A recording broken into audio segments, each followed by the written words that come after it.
Hi dears, మామిడి పళ్ళ season అయిపోవచ్చింది. మరి మీరు మామిడి పళ్ళు కొనుక్కుని తింటున్నారా? మా ఏరియాలోని రోడ్డు పక్కన తీసుకొచ్చి అమ్ముతున్నారండి. ఇవి ఎటువంటి రసాయనాలు కలపకుండా సహజ సిద్ధంగా పండించి తీసుకొచ్చారు.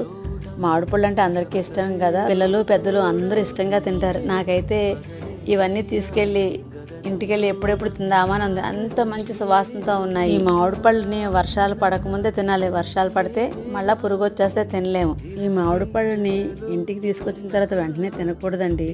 వీటిని శుభ్రంగా కడిగి మంచినీళ్ళలో వేసి ఒక అరగంట అయినా సరే అలా వదిలేయాలి. మా చిన్నప్పుడు మా నాన్నగారు మామిడి పళ్ళు తెచ్చినప్పుడు మా అమ్మగారు ఇలాగే చేసేవారు. కనీసం అరగంట సేపు అయినా అలా వదిలేసి అప్పుడు తినేవాళ్ళము. కొంతమందికి మామిడి పళ్ళు పడవ, వేడి చేస్తుంది, సెగ్గగడ్డలు, వేడి కురుపులు వేస్తాయి. ఇలా నీటిలో వేసి తినడం వల్ల ఇటువంటివన్నీ రావని అంటారు. మరి మీరు ఎప్పుడైనా ఇలా చేసి తిన్నారా? మీకు గుర్తొచ్చింది అలా చేయటం?